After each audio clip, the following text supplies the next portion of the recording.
अर्हन्तो मङ्गलं नित्यं सिद्धा जगति मङ्गलं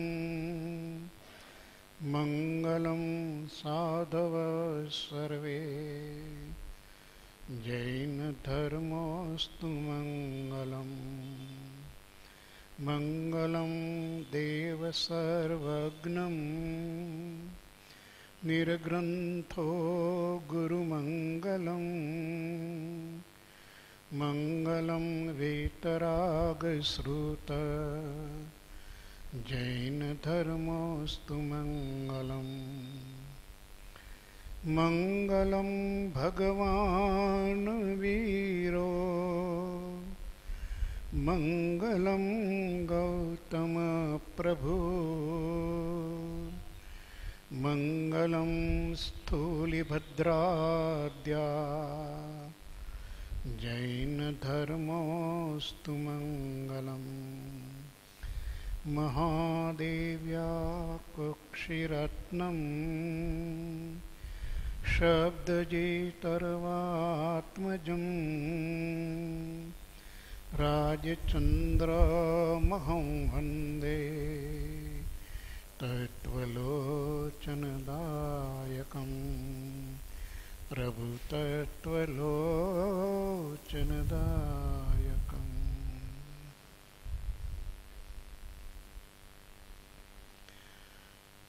શ્રીમદ રાજચંદ્ર જ્ઞાન મંદિર, રાજકોટ, રવિવાર તારીખ 16 ઓગસ્ટ 2015. શ્રીમદ રાજચંદ્ર વચનામૃતજીનો ક્રમવાર પત્ર સ્વાધ્યાય પત્રાંક 738 અપૂર્વ અવસર એનો સ્વાધ્યાય ચાલે છે. સમ્યક જ્ઞાન, સમ્યક દર્શન પ્રાપ્ત થયા પછી જીવને હવે જે પોતાના નિજ શુદ્ધ સ્વરૂપની પ્રાપ્તિ કરવી છે, તો ત્યારે મોહનીયની જે પ્રકૃતિઓ 21 એની પાસે રહી છે. દર્શન મોહનો નાશ થયો છે અને ચારિત્ર મોહને ક્ષીણ કરવા તરફનો પુરુષાર્થ છે. જૈન દર્શનની આ એક અદ્ભુત શૈલી છે કે જ્ઞાનયુક્ત આત્મા જ પૂર્ણતાની આરાધના કરી શકે છે. દર્શન મોહ સમાપ્ત થયા વિના ચારિત્ર મોહ જતો નથી. આ એને સમાપ્ત કરવાની પ્રકૃતિઓની જે આરોહણનો ક્રમ છે એ 14 ગુણસ્થાનકની અંદર વૈજ્ઞાનિક રીતે મૂકવામાં આવ્યો છે. એને દાર્શનિક ભાષાની અંદર સમજવું જરા કઠિન પડે છે, પરંતુ પરમ કૃપાળુ દેવે આ અપૂર્વ અવસરનું પદ, એવું અપૂર્વ પદ એની રચના કરી છે કે જેથી કરીને આ એક આખી સ્થિતિ સાધનાની, આત્મ આરાધનાની, પૂર્ણતાની પ્રાપ્તિની, નિજ સ્વરૂપની પ્રાપ્તિની, શુદ્ધાત્માની પ્રાપ્તિની, એમાં ક્રમશઃ એક એક ગુણસ્થાનકનું આરોહણ કરતા કરતા જીવ સાધનાના માર્ગે આગળ વધે છે. અને એની અંદર છેલ્લે અયોગી ગુણસ્થાનક એ 14મું છે, ત્યાં સુધી એની યાત્રા શરૂ થઈ. યાત્રા ચોથા ગુણસ્થાનકથી તેનો પ્રારંભ થાય છે અને 14મા ગુણસ્થાનક ઉપર એ પરમાર્થ માર્ગની, આત્મ આરાધના માર્ગની, એ ચેતનાના ઉર્ધ્વીકરણની ત્યાં સમાપ્તિ થાય છે. પૂર્ણ અબંધ એવું ગુણસ્થાનક જે 14મા ગુણસ્થાનકની અંદર છે, જેનો કાળ ઘણો અલ્પ છે, પરંતુ એવું મન, વચન અને કાયાના વર્ગણા જ્યારે છૂટી જાય છે, તમામ પૂદગલ સંબંધો જ્યારે છૂટી જાય છે અને મહાભાગ્ય અને સુખદાયક એવું પૂર્ણ અબંધ સ્વરૂપ જ્યારે પ્રાપ્ત થાય છે, ત્યારે ચૈતન્યની મૂળ ચૈતન્ય, જે શુદ્ધ ચૈતન્ય દ્રવ્ય છે, આત્મદ્રવ્ય છે, એની સ્થિતિ કેવી છે? કૃપાળુદેવ એ ભૂમિકાએ આખી વાતને અહીંયા મૂકે છે. આપણે ગાથા 18 એનો સ્વાધ્યાય લઈશું. એક પરમાણુ માત્રની મળે ન સ્પર્શતા, પૂર્ણ કલંક રહિત અડોલ સ્વરૂપ જો, શુદ્ધ નિરંજન ચૈતન્ય મૂર્તિ અનન્યમય, અગુરુ લઘુ અમૂર્ત સહજ પદ રૂપ જો, અપૂર્વ અવસર એવો ક્યારે આવશે. અદ્ભુત સ્થિતિ પ્રાપ્ત થાય છે. 14 ગુણ સ્થાનકે રહેલા આત્માની સ્થિતિ, ચૈતન્યની સ્થિતિ કેવી છે? એ હજુ એની આરાધનાની અંતિમ અવસ્થામાં છે. અને એમાં એને એક પરમાણુ માત્રની મળે ને સ્પર્શતા.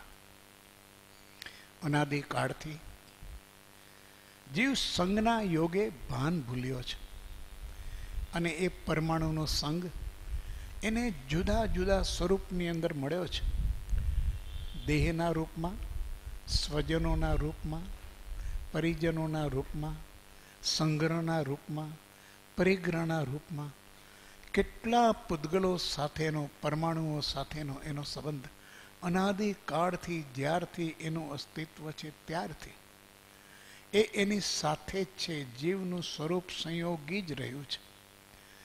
જીવની આદિમાં ક્યાંય એને અસંયોગી કહ્યો નથી. નિશ્ચય નહીંથી શુદ્ધ મુક્ત બધી વાત સાચી, પરંતુ એની આદિથી આજ સુધી એ ક્યારેય અસંયોગી અવસ્થા એની રહી નથી. સિદ્ધાંત તો એવો છે કે એકવાર અસંયોગી અવસ્થા થાય, નિજ પદની પ્રાપ્તિ થાય, તો એને ફરીથી આવી અવસ્થા પ્રાપ્ત થાય નહીં. પછી સંયોગી બની શકે નહીં. એટલે જ આ સિદ્ધપદીની કલ્પના છે, મોક્ષની વાત જે છે કે એકવાર આ આત્માને સંગથી છોડાવો, સંયોગથી છોડાવો, સંબંધથી છોડાવો, એ મોહ હટાવો. એ મોહના બંધનથી બંધાયેલો છે, રાગ દ્વેષથી બંધાયેલો છે.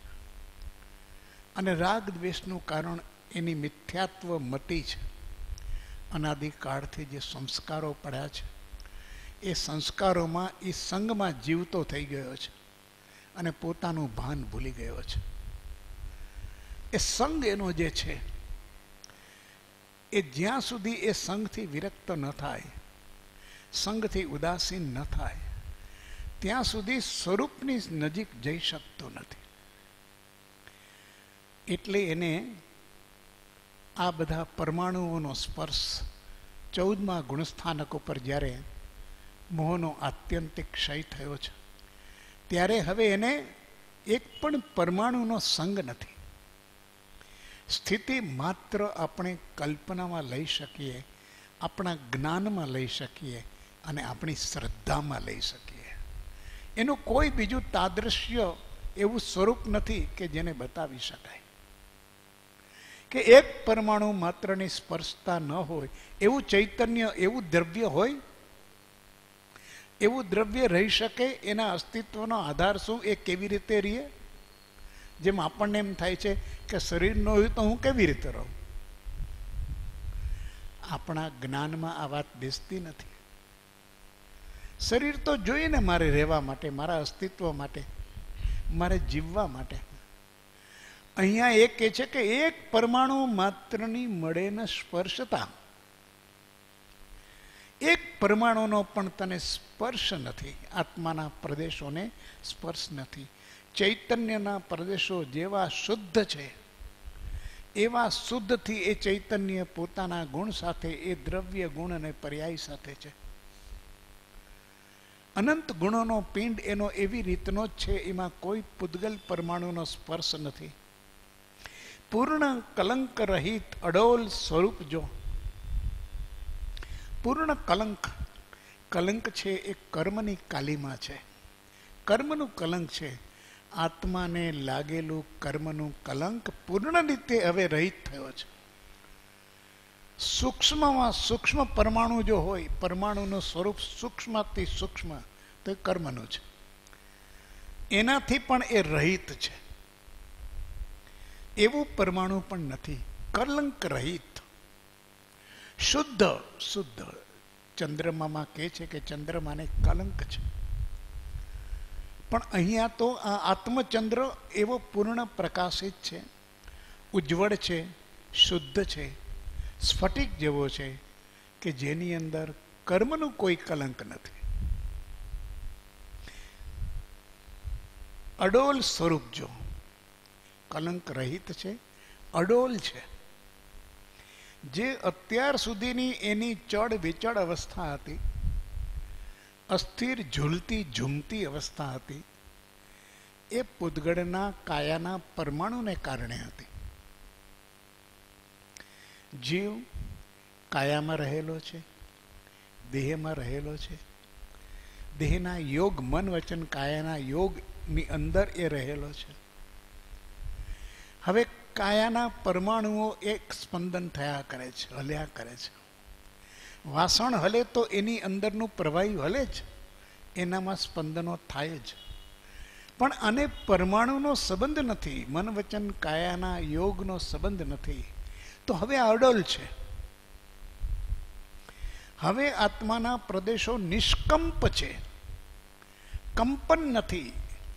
કંપન થતાં જ એ આખા આશ્રવની અવસ્થા શરૂ થાય છે, પણ અહીંયા કંપનની અવસ્થા જ નથી. શરીરની અંદર જે કંઈ આપણે છે એની અંદર પૂદગલ પરમાણુઓ એ પ્રતિપળ ક્ષણ ક્ષણ સમયે સમયે એનું કંપન ચાલ્યા કરે છે, એ વધઘટ થયા કરે છે, એની હાનિ વૃદ્ધિ થયા કરે. શરીરનો એક કોષ પણ કાયમ નથી, જેટલા વર્ષ આયુષ્યને જેટલો નથી, એટલી વારમાં તો અનંત કોષો આવે છે, સર્જન થાય છે અને વિસર્જન પણ થાય છે. આ કાયા આપણે જોઈએ છીએ એ જન્મથી જેવી છે એને નથી. આ કાયા તો બદલાઈ જાય છે, 5 વર્ષે 7 વર્ષે તો સંપૂર્ણ એનું પરિવર્તન થઈ જાય છે, કેમ કે પરમાણુઓ છે, એનો પણ ઉત્પાદ વ્યય છે અને એ બધા હાનિ વૃદ્ધિ થયા કરે છે. સંઘાત છે એટલે સમૂહ છે, જોડાયેલો છે, એના ગુણધર્મથી જોડાયેલો છે. વૃક્ષતા છે, ચિકાસ છે, એ છૂટું પડતું જાય છે. શરીર એમને એમ હોય છતાં એના પરમાણુઓ છૂટા પડતા જાય છે. આવું એક શરીર જે આપણે ધારણ કરીએ છીએ ને, એ શરીર આપણે જોઈએ છીએ એ પણ નિત્ય શાશ્વત અખંડ નથી. આપણને આ દ્રવ્ય જ્ઞાન દ્રવ્યાનું યોગનું જ્ઞાન ન હોવાને કારણે આ વાત પકડાતી નથી કે તું દેહથી ક્યાં સ્થિર હતો. 70-80 વર્ષનું આયુષ્યમાં તું ક્યાં સ્થિર હતો? તારું શરીર તો અનંત વાર પરિવર્તન પામી ગયું. શરીરમાં કેટલા રોગો થયા, કેટલા બેક્ટેરિયા, કેટલા પરમાણુઓ, કેટલી સ્થિતિ થઈ, કેટલા સ્નાયુઓ વધ્યા, કેટલો ફેરફાર થયો, રક્તની અંદર ફેરફાર થયો, એના પરમાણુ બદલાઈ ગયા, એના પાર્ટિકલ્સ બદલાઈ ગયા, બ્લડના કાઉન્ટ્સ બદલાઈ ગયા. શું થયું આ બધું? પ્રત્યેક સમયે સમય આ થતું જાય છે. આને કારણે એની અંદરનું કંપન ચાલુ છે. શરીર જ્યાં સુધી છે ત્યાં સુધી એનું યોગનું કંપન ચાલુ છે. યોગનું કંપન ચાલુ છે તો યોગના પરમાણુએ રહેલ આત્માના પ્રદેશો એનું કંપન પણ ચાલુ છે. જેમ વાસણનું કંપન ચાલુ હોય તો અંદર રહેલા પ્રવાહીનો કંપન ચાલુ હોય. અહીંયા પ્રદેશોને સ્પંદન કહે છે, અહીંયા કંપન કહે છે. જરા વધારે સ્થૂળતા છે અને પેલી સૂક્ષ્મતા છે, એટલે પ્રદેશોનું સ્પંદન ચાલે છે. એ સ્પંદન પણ એને જીવને આશ્રવ એટલે કે બંધનું કારણ છે. જ્ઞાનીના સ્પંદનો ઇરિયાપથિકીના સ્વરૂપમાં હોય છે, આપણા સ્પંદનો એ સંપ્રાયના સ્વરૂપમાં હોય છે. ગાઢ બંધ પડે છે, એને બંધ પડે આવે ઉદય થાય, એ ટકતા નથી. કારણ કે અતિ સૂક્ષ્મથી સૂક્ષ્મ એ બંધ છે, પણ છે. દેહનો યોગ છે ત્યાં સુધી કેવડીને પણ એરિયા પથિકીનો બંધ છે. જૈન દર્શનની આ અદ્ભુત વૈજ્ઞાનિક જે સિદ્ધિ છે, બહુ વિરલ જીવો સમજી શકે છે, પકડી શકે છે. અહીંયા કે છે અડોલ સ્વરૂપ જો ચૈતન્ય અત્યારે અસંખ્ય પરમાણુ, અસંખ્ય પ્રદેશાત્મક છે, પણ અડોલ છે. 14મા ગુણસ્થાનકો પર એની સ્થિતિ અડોલ છે, કારણ કે એમાં સ્પંદન ઉત્પન્ન કરી શકે એવા દેહનો સંયોગ એને છે નહીં, નિષ્કંપ છે. શુદ્ધ નિરંજન ચૈતન્ય મૂર્તિ અનન્યમય. આ પરમ જ્ઞાની સિવાય આ વાતને, કૃપાળુ દેવને તો આત્મા જેમ દેખાતો હોય ને એમ એનું આ વર્ણન છે. આપણી માફક કલ્પનાનું, અનુમાનનું એ નથી, અને આપણે હજી સમજવામાં પણ આપણી પાસે એ સિવાય કાંઈ બીજો આધાર નથી. આ શુદ્ધ જ્ઞાનની પર્યાય છે અરૂપીને જોવાની,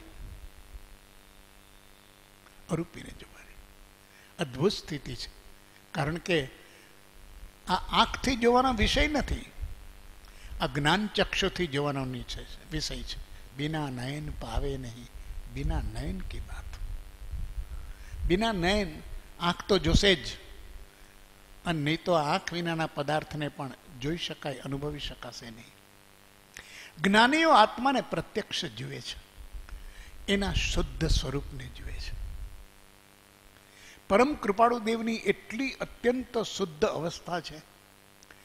એમણે આ પદની રચના કરતી વખતે, આ તો આત્મસિદ્ધિ પછીનું પદની રચના થઈ છે, આત્માની સિદ્ધિ થઈ ગઈ છે. અને આ પદની રચનાની અંદર જ્યારે આ ગાથાઓમાં આવે છે ત્યારે ખ્યાલ આવે છે કે આ પરમાત્મા સ્વરૂપ સિવાય કોણ લખી શકે, કોની પાસે આ શક્તિ છે, કોણ આ કેવી રીતે સંભવી શકે. શુદ્ધ નિરંજન ચૈતન્ય મૂર્તિ અનન્યમય. અમૂર્ત હોવા છતાં મૂર્તિ શબ્દ છે.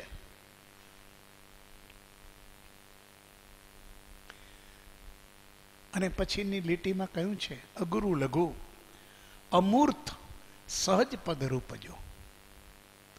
અમૂર્ત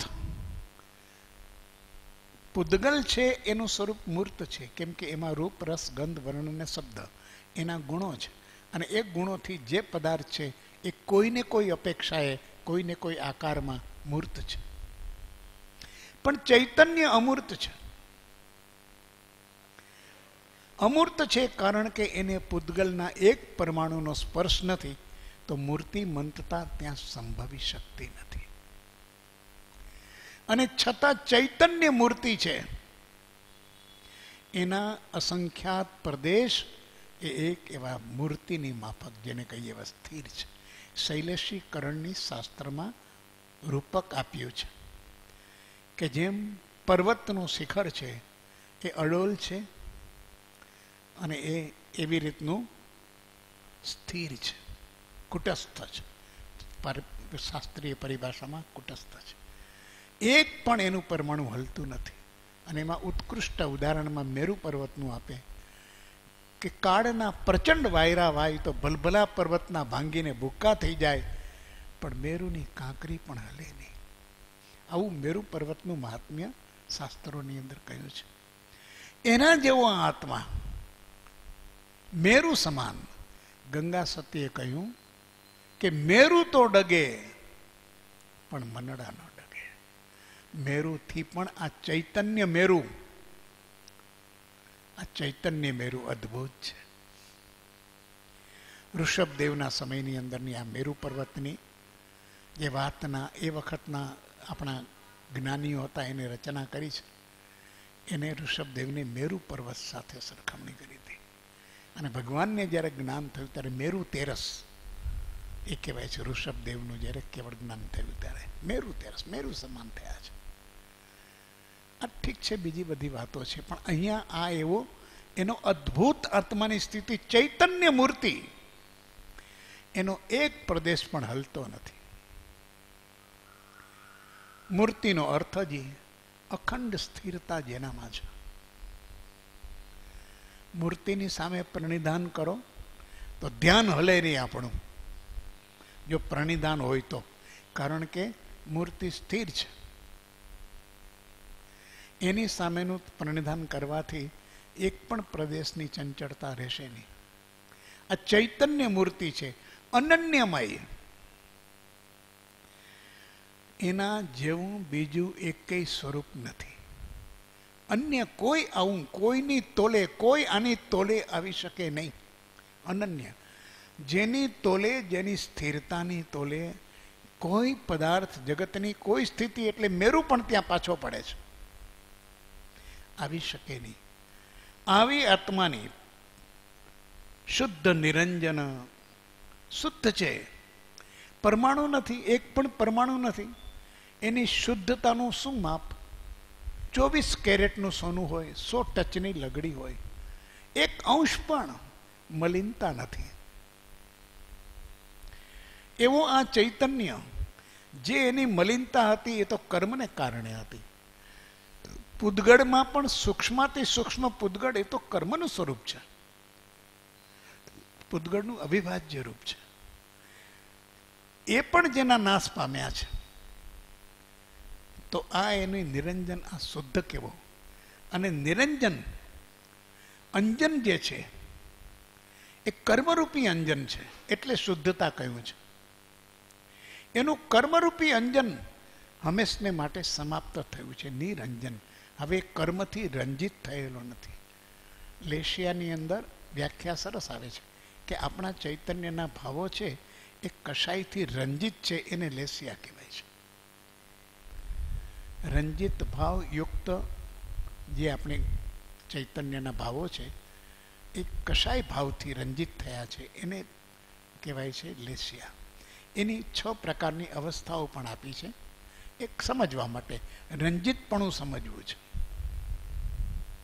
નિરંજન અને રંજિત, એ નિરંજન છે. હવે કોઈ પણ પ્રકારનો જગતનો કોઈ પદાર્થ એના ઉપર છાયા આપી શકે નહીં, કોઈ પદાર્થની ઝાંય એના ઉપર ન પડે.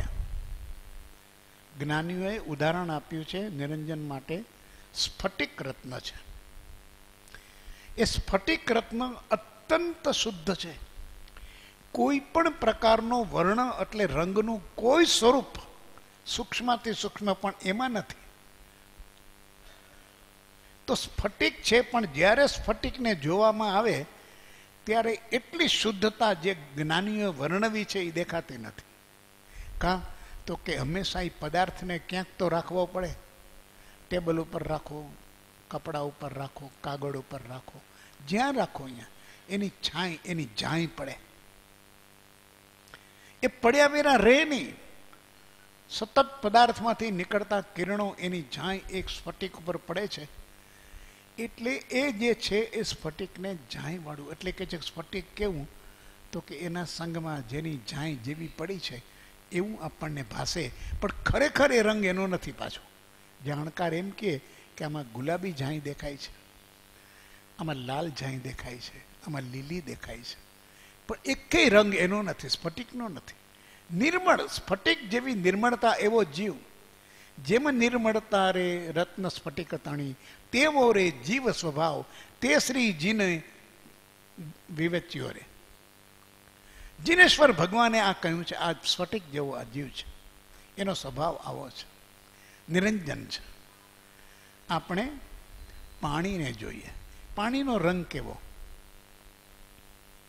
તો કે પાણીનો રંગ તો છે નહીં. કેવો એને પાણીનો રંગ કેવો હોય કદાચ, તો કેવો પાણી પોતાની મેળે જેટલું ઘટતા થાય છે, સમૂહ એનો જથ્થો જેટલો છે, એ પ્રમાણે એક એક જથ્થા ઉપર જે કાંઈ હવામાનથી એની છાંય પડી છે, એને કારણે એ છાંયની ઘટતાને કારણે ક્યાંક આપણે ગયા તો કોઈ નદીનું પાણી સફેદ દેખાય, કોઈ કાળું દેખાય, કોઈ સરોવરનું પાણી આપણને વાદળી જેવું દેખાય, ક્યાંક આકાશ જેવું દેખાય, કોઈ એવા સમુદ્રમાં રાતો સમુદ્રને, કાળો સમુદ્રને કંઈક પ્રકારના છે.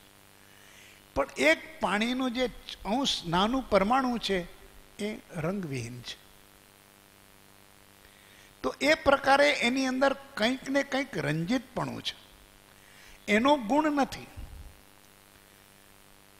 પણ રંજિતપણું છે.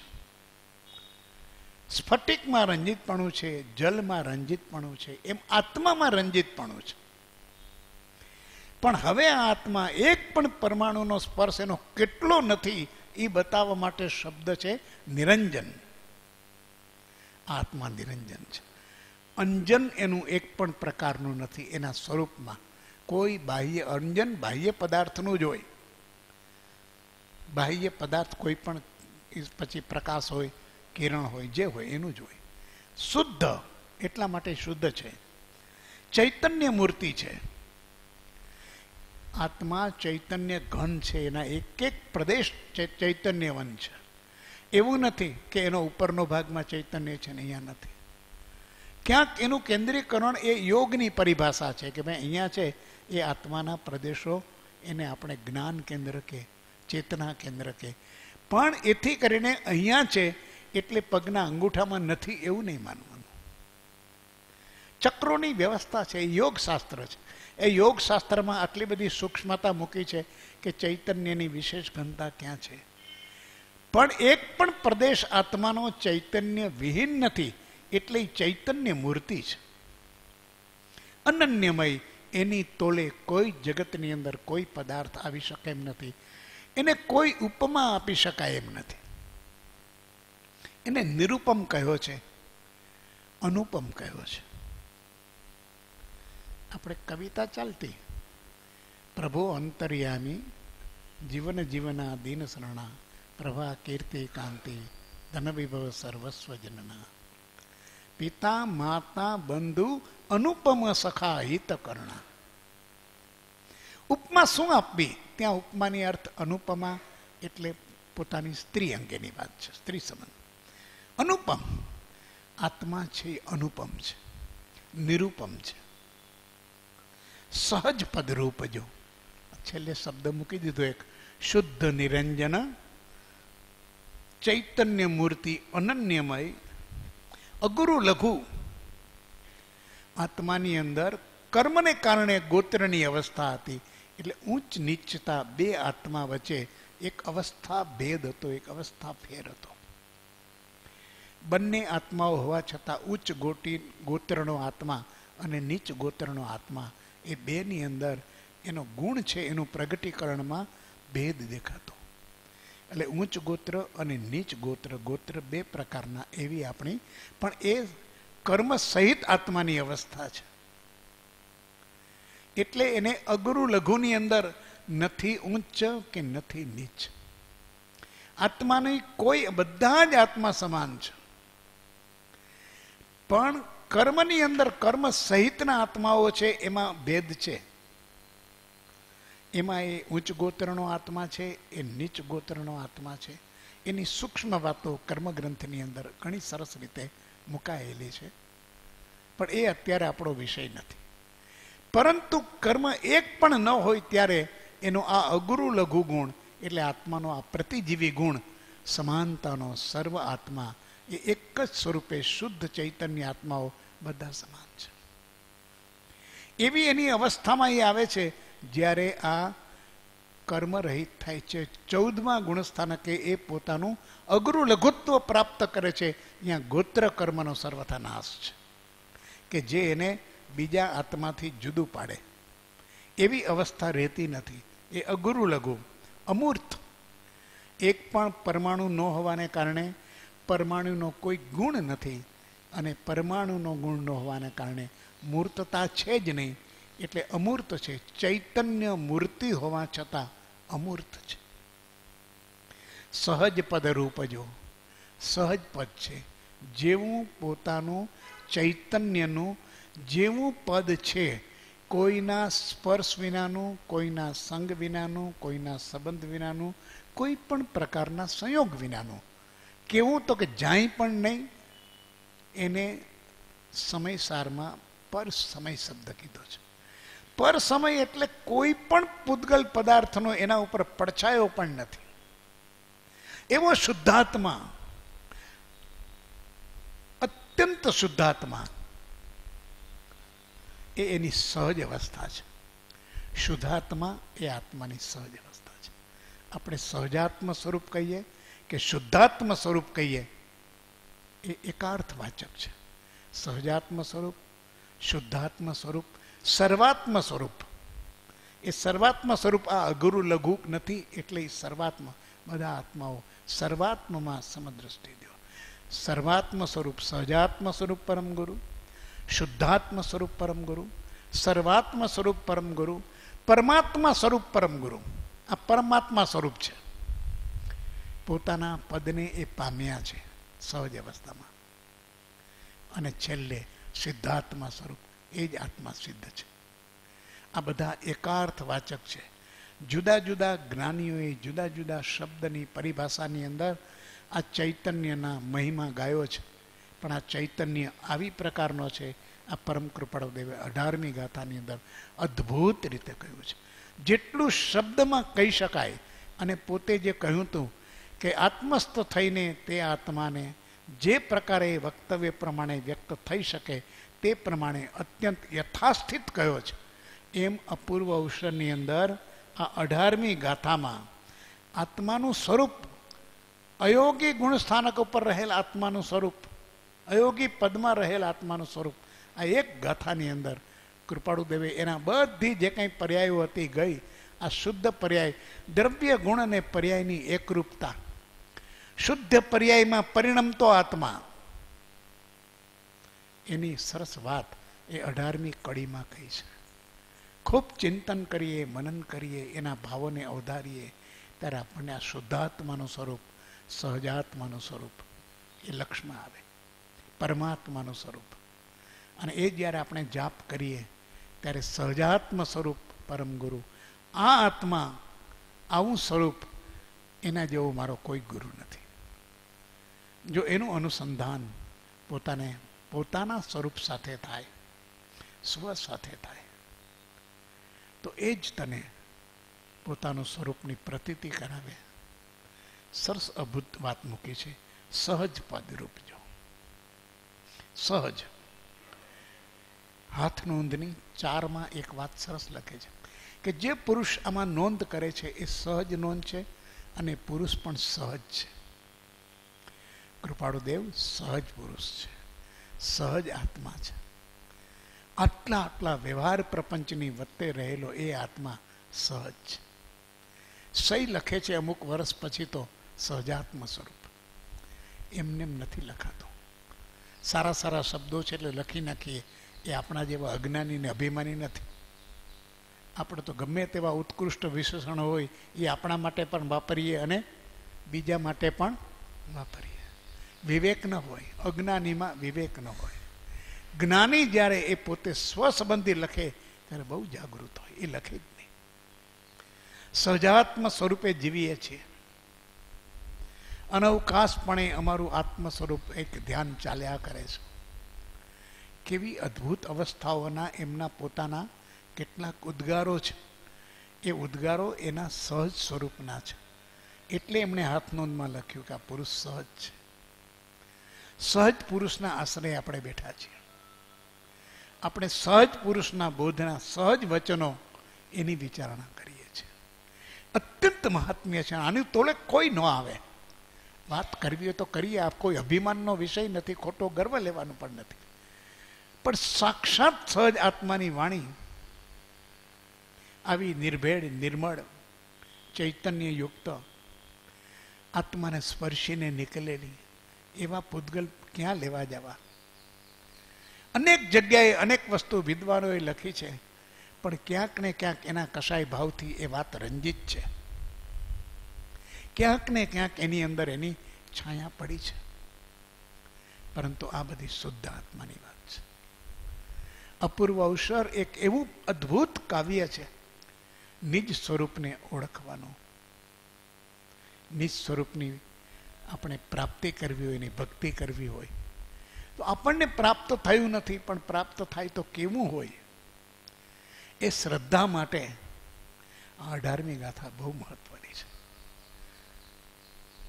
જે પ્રાપ્ત કરવું છે એ વિશેની આપણી જો કંઈ પણ પ્રકારની ભ્રાંતિ હોય તો એ પુરુષાર્થમાં પ્રાપ્તિ અધૂરી રહે. એ પુરુષાર્થ સમ્યક ન હોય, અવળો હોય. પણ જે સ્વરૂપ મારે પ્રાપ્ત કરવું છે એને વિશેની એના સ્વરૂપ બાબતમાં ભ્રાંતિ રહિત મારે થવું જોઈએ. આ રીત છે, આ રીત છે. સમયસારની ગાથામાં બહુ સરસ વાત આવે છે આગળ. એમાં લખ્યું છે કે આત્માને અકર્તા કહ્યો છે એ તો દેહની અપેક્ષાએ કહ્યો છે. આત્મા કરતા છે કારણ કે એનું પરિણામી તત્વ છે, એ દ્રવ્ય છે, એ પરિણામી છે. અનંત એની પર્યાયો છે, એ પરિણામ વિના પર્યાયોનું સંભવિત નથી. એ જે ઉત્પાદન વ્યય ચાલે છે એ આત્માની અવસ્થાને સમજવી પડે, ધારણ કરવી પડે. સ્વરૂપની અપેક્ષા એ કરતા છે. ઘણી વાર મગજની અંદર એટલી બધી ભૂમિકા આપણી દ્રઢ થઈ જાય છે, અવળી થઈ જાય છે, અકર્તા અકર્તા અકર્તા. ને મેં જોયું ચારેય બાજુ એવા સ્લોગન્સ પણ લગાડી લીધા હોય છે. સમયસારમાં આ વાત બહુ સરસ રીતે 3 ગાથાઓમાં મૂકી છે.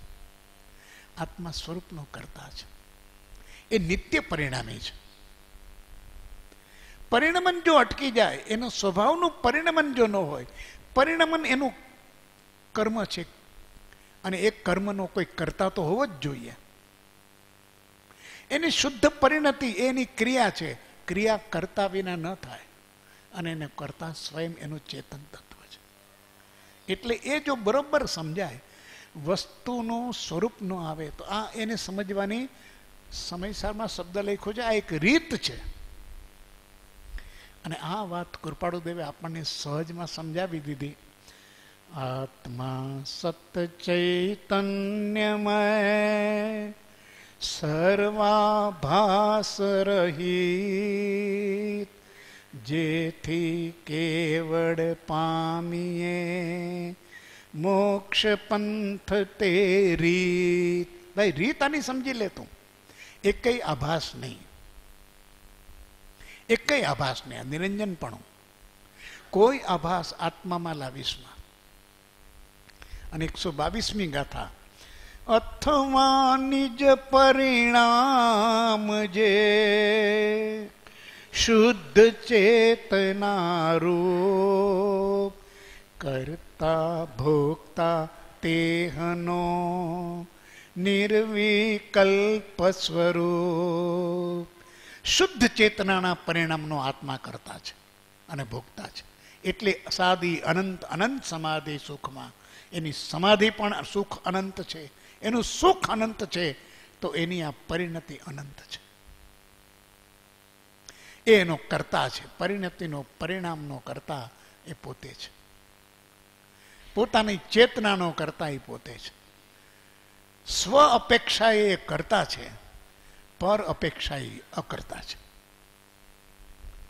ઉપચારથી જે શબ્દ પ્રયોગ જ્યાં કયા હોય એનો ભાવ જો ન પકડાય તો વસ્તુનું સ્વરૂપ યથાર્થ સમજાશે નહીં, ઘણી ગડબડ થશે.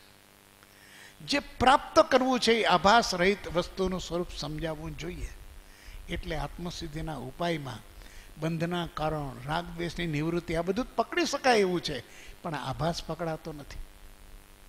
જેથી કેવળ પામીએ, કેવળ પામીએ એટલે એક પણ આભાસ વિના આત્મદ્રવ્ય, કેવળ ચૈતન્ય દ્રવ્ય, નિરંજન જે છે, જેવું છે તેવું, અગુરુ લઘુ છે, ચૈતન્ય મૂર્તિ સ્વરૂપ છે, સહજ છે. એ સહજ આત્મા લક્ષ્ય થાય. સહજના લક્ષ્ય સહજની પ્રાપ્તિ થાય. જો આત્માનું લક્ષ્ય, સહજના આત્માનું લક્ષ્ય ન હોય તો સહજની પ્રાપ્તિ ન થાય. આવો મંત્ર કૃપાળુ દેવે મુનિશ્રીને આપ્યો કે લ્યો સાધનાનો મંત્ર પકડી લ્યો, સાધનાનું રહસ્ય પકડી લ્યો. આપણે ગમે તેને બધી એક અપેક્ષા, એ વ્યવહારની અપેક્ષા જ્યાં સુધી છે, ભૂમિકા ત્યાં સુધી એ બાહ્ય ગુરુની અપેક્ષા છે. પછી પોતે પોતાનો ગુરુ બને છે. આત્મદીપો ભવ, અને એ છે સહજ આત્મ સ્વરૂપ. તારું આત્મ સ્વરૂપ સહજ છે, મલિન છે ત્યાં સુધી કોઈ તને શુદ્ધ આત્મા ચૈતન્ય એ તને ઉપયોગી ઉપકારી થાય, પણ પછી તો તારું સ્વરૂપ જ એના સહારે જ તારે, તું જ તારા સ્વભાવનો કરતા, તું જ તારા સ્વભાવનો ભોગતા, અને એ કરતા ભોગતા પણ તારું અનંત અને અવ્યાબાદ. એમાં કોઈ જગતની તાકાત બાધા ઉત્પન્ન કરી ન શકે, અવરોધ ઉત્પન્ન કરી ન શકે, અંતરાય ન કરી શકે. આવું સુખનું સ્વરૂપ છે. કેમ કે આત્મા જેમ જ્ઞાન સ્વરૂપ છે એમ સુખ સ્વરૂપ છે, કેવળ સુખ સ્વરૂપ. અને સુખ સ્વરૂપ છે ત્યારે એને કોઈ પણ સંગની વિકલ્પ આવે નહીં, કોઈ પણ પદાર્થની અપેક્ષા થાય નહીં. સ્વયંની જ્યારે પૂર્ણ સુખની અનુભૂતિમાં હોય, સમાધિ સુખ જેને કહીએ, ત્યારે આ જીવની આ અવસ્થા કેમ ટકતા હશે? સિદ્ધલોકની અંદર જીવો અનંતકાળ સુધી એ સમાધિ સુખના કારણે ટકે છે. એનું અવલંબન છે, પોતાની પૂર્ણતાનું અવલંબન છે. સરસ રીતે 18મી ગાથાની વાત થઈ છે. આગળની ગાથા લઈએ આપણે. પૂર્વ પ્રયોગાદિ કારણ ના યોગથી ઉર્ધ્વગમન સિદ્ધાલય પ્રાપ્ત સુસ્થિત જો સાદિ અનંત અનંત સમાધિ સુખમાં અનંત દર્શન જ્ઞાન અનંત સહિત જો અપૂર્વ અવસર એવો ક્યારે આવશે? અયોગી ગુણસ્થાનકમાં પહોંચેલો આ આત્મા આવી અવસ્થામાં પોતાના સહજ સ્વરૂપમાં જ્યારે આવી જાય છે ત્યારે ત્યાં રહેતો નથી. જ્યાં એ સાધના કરે છે ત્યાં 13મા 14મા સુધી પહોંચે છે. એ 14માં આવી ગયો અને 14માની એની સ્થિતિ બતાવી દીધી.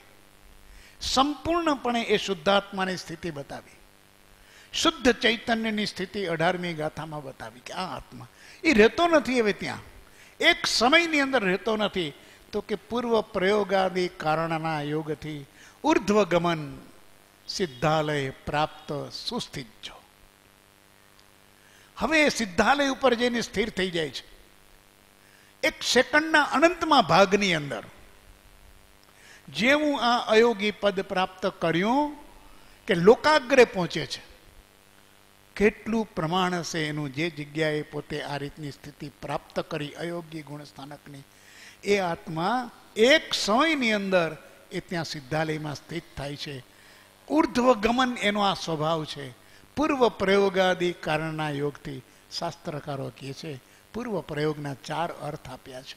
એક અર્થ એ છે કે અનાદિકાળથી અત્યાર સુધી અને ખાસ આજ જ્યારે દર્શન મોહ ગયા પછી 4થા ગુણસ્થાન કે 14મા ગુણસ્થાન સુધી એટલો જબરજસ્ત તીવ્ર પુરુષાર્થ ચાલે છે, એનો વેગ છે. અને વેગને કારણે હવે ત્યારે કાંઈ નથી છતાં પણ એ વેગથી એ આત્માનું ઉર્ધ્વીકરણ થઈ જાય, ચેતનાનું ઉર્ધ્વીકરણ થાય. એ મુક્ત થઈ ગયો છે કર્મથી. એને અગુરુ લઘુમાં કર્મનું પૂદગલનો ગુણ ગુરુ છે અને આત્મા તો લઘુ છે. હવે એને રોકનાર, એને નીચે લેનાર હંમેશા ચૈતન્યની ગતિ ઉર્ધ્વ છે અને પૂદગલની ગતિ અધો છે. એની અધોગતિનું કારણ પૂદગલ કર્મનો ભાર છે. એ આપણને અત્યારે આ મધ્ય લોકમાં અથવા નીચે તીર્છા લોકમાં લઈ જાય. એ કર્મના ભારથી જીવ જાય છે ગતિને કારણે. જો કર્મ ન હોય તો જીવ ઉર્ધ્વ ગતિમાં જાય, એ ઉર્ધ્વ ગતિમાં જાય છે. એક પ્રયોગ એ થયો છે એનો એટલો બધો છે. જ્ઞાની કે છે કુંભાર જ્યારે ઘાટ કડવો હોય ત્યારે ચાકડાને ખૂબ ચલાવે પછી દંડ મૂકી દે પછી એટલું બધું એ ચક્કર ચાલતું હોય કે આખું માટીના પેનની અંદર એ ઘટનો આકાર આપી દે ત્યાં સુધી એ ફરતું જ હોય. એટલો વેગ મળે છે. સાધનાનો વેગ એટલો છે કે આત્મા એકદમ ઉર્ધ્વ ગતિ પોતાના સ્વભાવને એને મળે છે, પોતે પોતાનો ઘાટ કડે છે. બીજું કે છે એરંડા બીજ છે એ જ્યારે સુકાય છે ત્યારે ફાટે છે. એ એરંડાનું બીજ ફાટે છે એટલે વાતાવરણથી એટલું બધું હળવું થઈને ઉર્ધ્વ ગતિ એકદમ ઊંચે ઉડે છે. ત્રીજું કે છે કે સ્વાભાવિક ગતિ અગ્નિ છે. એ અગ્નિને જ્યારે પ્રગટાવવામાં આવે ત્યારે કોઈ પણ પ્રકારનું અગ્નિ સ્વરૂપ છે એટલે અગ્નિ ઉર્ધ્વ જ જાય. અગ્નિ ક્યારે અધોગતિ ન હોય. આપણે દિવાસળી મીણબત્તી સળગાવીએ છીએ, અગરબત્તી સમજાવીએ છીએ, આપણને ખબર છે કે એની ગતિ ઉર્ધ્વ જ હોય. ખબર ન હોય એટલે આપણે આમ દિવાસળી પકડી એટલે પછી હાથ દાજી જાય ને પછી છોડી દે, જેટલી લે છોડી દે. એક કંઈ ન અગરબત્તી સળગે, ન મીણબત્તી સળગે, ન દીવાની વાટ સળગે અને બાકસ ખલાસ થાય. કેમ કે ખબર જ નથી કે તારે જેવું સળગે એટલે ઊંચી કરી નાખવી જોઈએ. કેમ કે એની ગતિ અને પછી દીવાની નીચે તારે રાખવી જોઈએ. તો દીવો પ્રગટશે, મીણબત્તી પ્રગટશે, અગરબત્તી પ્રગટશે અને એની મેળે મેળે સમાપ્ત થશે. આંગળી સુધી આવશે, મૂકી દેજે. પણ આ તો હજી સળગું નથી કે આમને આપણે જોઈ છીએ અનુભવનો અભાવ છે. એ બાકસ ખાલી કર્યા કરે છે અને કંઈ થતું નથી. ખબર નથી બાકસ કેમ સળગાવવી. સામાન્ય એનો કેમ કે પ્રકાશને સામાન્ય ધર્મનો આપણને ખ્યાલ નથી કે આ અગ્નિશિખા છે એનું ઉર્ધ્વ ગતિ છે. એ તમે જેવી દિવાસળી સળગાવી એટલે એની ઉપર. હવે એમને તમે આમ પકડી રાખો, નીચે દિવાસળીનું ટોપકું આમ સળગાવવા જાઓ તો તમારી આંગળી દાઈજાવીને રહીને તમારી તાકાત નહીં તમે મૂકી દેશો. અને ત્યાં હજી એનો સ્પર્શ પણ થયો નથી જે પદાર્થને સળગાવવો છે, પ્રજ્વલિત કરવો છે. આમને આમ અનંતવાર આવું થયું છે. બાકસો જ ખાલી થઈ છે, જ્યોત પ્રગટી નથી. એમ આ આત્માની ઉર્ધ્વ ગતિ છે. જેવા પૂતગલ ગયા છે, આત્માએ પોતાનો સ્વભાવ, પોતાની ગતિ પકડી ગયા. આનંદ ગંજીએ કહ્યું અપની ગતિ પકડેંગે. એક 5 ચરણની અંદર કહ્યું કે રાગ દોષ જો બંધન હૈ ઇનકા નાશ કરેંગે. હવે અમે અમારી ગતિ પકડી લેશું. અમારી ગતિ શું છે? ઉર્ધ્વ. અત્યાર સુધી જે અધોગતિ હતી, તિર્યંચ ગતિ હતી, એ બધી ગતિનું કારણ શું? પૂતગલનો સંગ. એનું લક્ષણ હતું. એ અમારું નહોતું. અમારો સ્વભાવ ઉર્ધ્વગામી સ્વભાવ છે. ચેતના ઉર્ધ્વગામી છે, અધોગામી નથી. કર્મ અધોગામી છે. અને આ રીતે એને પોતાની સ્વાભાવિક ગતિમાં મૂક્યું અને કહે છે કે એ ત્યાં સીધા લઈ અટકી કેમ ગયો? અલોકાકાશમાં કેમ ન ગયો આત્મા? શાસ્ત્રકારોએ ન્યાય આપ્યો છે કે 6 દ્રવ્ય છે, લોકમાં જ છે, આકાશની મર્યાદામાં છે. અલોકાકાશમાં બીજા દ્રવ્યો જે છે, આત્મા ગતિ કરનારને ગતિમાં મદદ કરનાર એવું જે ધર્માસ્તિકાઈ નામનું તત્વ છે એ ત્યાં અલોક આકાશમાં નથી. એટલે આકાશના ટોચ ઉપર છેડા ભાગની અંદર આ સિદ્ધશિલા રહેલી છે. આ સિદ્ધાલયની અંદર એ જેને સ્થિત થાય છે, કારણ કે ત્યાં એને સહાય કરનાર ત્યાં સુધી જ છે. 6 દ્રવ્ય આકાશની મર્યાદામાં છે, લોકની મર્યાદામાં છે. 6 દ્રવ્યના સંગ્રહને લોક કહે છે. લોક એટલે કેટલું પ્રમાણ? તો જ્યાં 6 દ્રવ્ય વિદ્યમાન છે તેટલું. પછી આકાશ એકલું જ છે, પણ બાકીના 5 દ્રવ્યો નથી. એમાં એટલા માટે નથી કે ધર્માસ્તિકાય અને અધર્માસ્તિકાય નામના 2 દ્રવ્યો છે જે ગતિવાળા પદાર્થોને ગતિમાં સહાય કરે છે અને સ્થિરવાળા પદાર્થોને સ્થિરતામાં સહાય કરે છે. એ તત્વની ત્યાં અનુપસ્થિતિ હોવાને કારણે અલોકાકાશની અંદર એ જતું નથી, સિદ્ધાલયની અંદર સ્થિત થાય છે. અને શબ્દ મૂક્યો છે સુસ્થિત. સુસ્થિત એ જ્યારે પોતાના અવગાહનને ધારણ કરીને એ સિદ્ધાલય પહોંચે છે પછી સુસ્થિત થયું છે. હવે આત્મા ક્યાંયથી પણ ખસવાનો નથી. એને પોતાનું સ્થાન અદ્ભુત લઈ લીધું છે. સાદી અનંત અનંત સમાધિ સુખમાં એને હવે એક પ્રાપ્તિ થઈ એક એની અવસ્થાની, સુસ્થિતની અવસ્થા. કારણ શું? કે એને અનંત એવું સમાધિ સુખ પ્રાપ્ત થયું છે. અનંત. હવે ક્યારેય કાંઈ ઓછું ન થાય, ઘટે નહીં, એની કોઈ હાનિ ન થાય, એને કોઈ અવરોધ ન થાય, એને કોઈ બાધા ન પહોંચે, એને કોઈ અંતરાય ન આવે. અદ્ભુત સમાધિ સુખ એટલે સુખનું પૂર્ણ સ્વરૂપ, જે પોતાનું સ્વાભાવિક અવસ્થા છે. જીવ સુખનું ધામ છે. સુખધામ અનંત સુસંત ચહી. આ સંતો એને ચાહે છે, અનંત સુખના ધામને. એ જીવ અનંત સુખનું ધામ છે. શુદ્ધ બુદ્ધ ચૈતન્ય ઘન સ્વયં જ્યોતિ સુખધામ. તું સુખનું ધામ છો, એમાંથી સુખનો સ્રોત છો. સુખ એમાંથી વહે છે, એ તું છો. તારામાંથી વહેતું સુખ વહેતું છે, અનંતકાળ સુધીનું છે. એટલે એને સમાધિ સુખ કીધું છે. અને એની અંદર કોઈ પણ પ્રકારની અવ્યાબાદ કીધું, બાધા નહીં આવે. હવે અનંત કીધું, એ ક્યારેય એનો અંત પણ નહીં આવે. અક્ષય સુખ એ ક્યારેય ક્ષીણ પણ નહીં થાય, ખાલી પણ નહીં થાય. સુખની પ્રાપ્તિ થઈ પછી જીવને કોઈ બીજી ઈચ્છા રહેતી નથી. એ પોતે પોતાના સુખમાં. અને આને સાદી કીધું. સાદી એટલે શરૂઆત થાય છે. આ સુખનું ધામ હોવા છતાં પોતે અનાદિનો છે, છતાં સુખ નહોતું. અનંત જન્મ મરણ કર્યા, સુખ નહોતું. જે સ્વરૂપ સમજ્યા વિના પામ્યો દુઃખ અનંત. જ્યાં સુધી તું તારા સ્વરૂપને સમજીને તારા સ્વરૂપની પ્રાપ્તિ તે ન કરી ત્યાં સુધી તને સુખ નથી.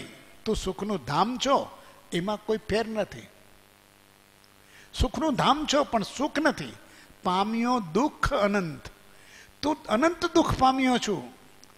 અનંત કાળ થયો, અનંત પરિભ્રમણ થયા, અનંત ગતિઓ બદલાવી, બધું થયું, કાયા બદલાવી, જે કાંઈ ફેરફાર થાય એટલા બધાય કરી લીધા. એકેન્દ્રિયથી પંચેન્દ્રિય સુધી થયું.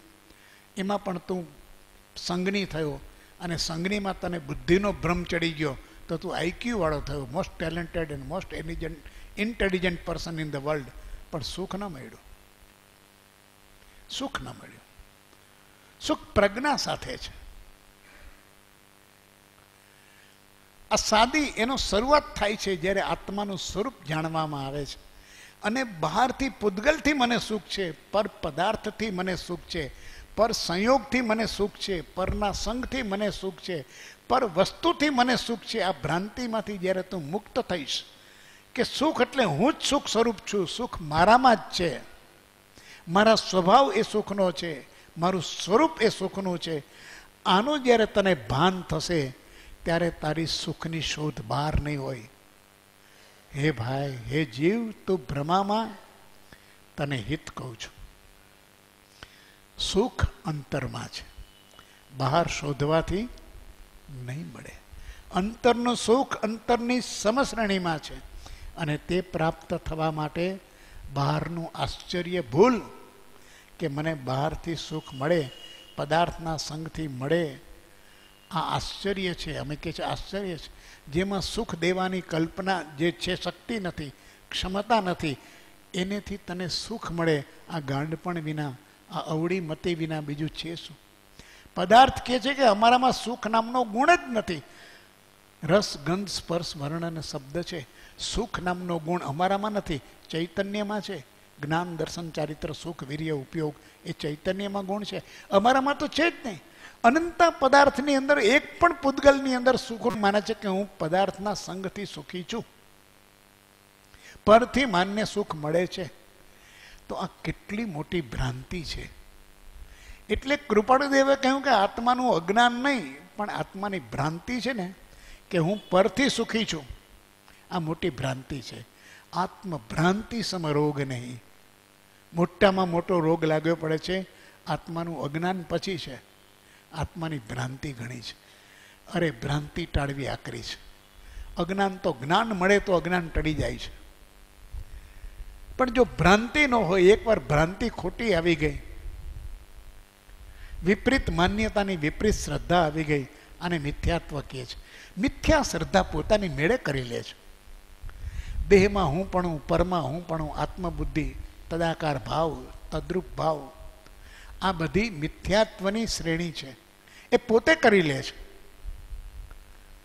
જ્ઞાની કહે છે કે આનું આદિ છે, હવે અંત નથી. એકવાર એને પોતાના સ્વ સ્વરૂપની અનુભૂતિ થઈ, એકવાર એને પોતાનું સ્વરૂપ સુખ સ્વરૂપ છે. હું સુખનો આનંદનો સાગર છું, સ્રોત છું. સુખનો સ્રોત આ જગતમાં ક્યાંય હોય, જેમ ગંગાનો સ્રોત ગંગોત્રીમાં છે, એમ આ સુખનો સ્રોત મારા સ્વભાવમાં છે. મને જગતના પરિભ્રમણમાં સુખ નહીં મળે, પદાર્થના સંગમાં સુખ નહીં મળે. આ એનું સમાધિ સુખ કહેવાય છે, એને સમાધિ સુખ કહે છે. એ સમાધિ એટલે નિર્વિકલ્પ અવસ્થા, શાંત, સ્થિર આ અવસ્થા જે છે ચિરકાળ સુધીની, એને સમાધિ કહે છે. અલ્પકાળ હોય એને ધ્યાન કહે છે. બે ઘડી ટકે એ ધ્યાન છે. પણ આ સમાધિ, જ્ઞાનીઓ આ સમાધિને જંખે છે. એ કહે છે એ અનંત, આ સમાધિ સુખમાં અનંત છે. આ એનું સ્વરૂપ બતાવ્યું છે કે એકવાર આવ્યા પછી હવે જશે નહીં. આ નિયમ કે જીવને અત્યાર સુધી ક્યારેય પણ એને સુખની પ્રાપ્તિ નહોતી, એનો ગુણ હોવા છતાં અને એ પ્રાપ્ત સ્વરૂપ પ્રાપ્ત થયા પછી એ સુખ ક્યારે ટળશે નહીં, કેમ કે એને સ્વરૂપની પ્રાપ્તિ થઈ છે. સ્વરૂપને સમજ્યો છે, સમજીને એણે આત્માની સિદ્ધિ કરી છે. તો એ અનંત છે. હવે અનંત દર્શન જ્ઞાન અનંત સહિત જો આ અવસ્થા કેવળ જ્ઞાનની અંદર થયા પછી થાય છે. કેવળ જ્ઞાનમાં અનંત જ્ઞાન અને અનંત દર્શન સમાઈ જાય છે, બંનેનો સમાવેશ થાય છે. એવું કેવળ જ્ઞાન દર્શન અને જ્ઞાન યુક્ત જે જીવનું લક્ષણ છે એ ઉપયોગ છે. અને એ જ્ઞાનાત્માનો ઉપયોગ, કેવડીનો ઉપયોગ એ લોકાલોકના સર્વ પદાર્થોને, ત્રણ કાળ અને ત્રણ લોકના એની તમામ પર્યાયોને યુગપત જાણવાની જે સમર્થ થાય છે, એ સામર્થ્ય છે, એને પ્રાપ્ત છે. એને અહીંયા એક કેવળ જ્ઞાન શબ્દ મૂકે છે. એમાં અનંત જ્ઞાન આવે છે, અનંત દર્શન આવે છે, અને એ ઉપયોગમય દર્શન છે. આપણું જ્ઞાન છે એ ઘણીવાર ઉપયોગ વિનાનું હોય છે. જ્ઞાન હોય, ઉપયોગ ન મૂકીએ ત્યાં સુધી વાત પકડાય નહીં.